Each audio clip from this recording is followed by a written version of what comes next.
atividade que nós chamamos Fiesta Típico do Barrio. Bedoeling traz DJ para nós um grupo típico na oportunidade para dar uma apresentação. Então, tussendoor, bem grupo típico, nós temos grupo como guest star, mas nós está tocando agora aqui, que está grupo que não é típico, mas nós lá toca. No futuro, nós planeamos de vir com carro orgel, como guest star, trio, outro tipo de grupo, para junto com o típico, nós formamos a fiesta típico do barrio. Okay. Aqui nós temos 4 típicos, mas o grupo musical aqui, que 5.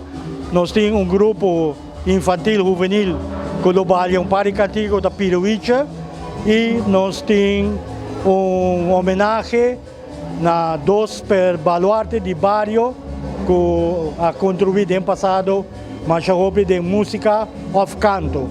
Então, esse é plano que nós sabemos que é aqui, que cada barrio que nós vai, se por, nós homenagear 2 baluartes de barrio para a contribuição de música. É para a música típica, é para a música, qualquer outra música. Nós temos planning, nós temos 7 mais para organizar, em diferentes barrios.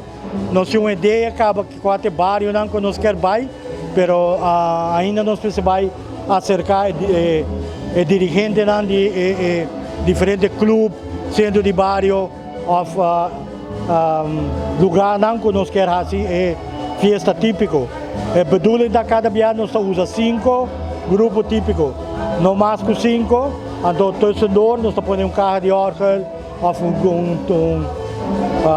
trio, ou outra sorte de grupo musical, para dar tique mais ambiente e também para visitantes para bailar diferentes ritmos. Hope, gente, para agradecer, nós temos hope e dança, gente que seguro, me tem para agradecer a UNOCA, que ajuda nós.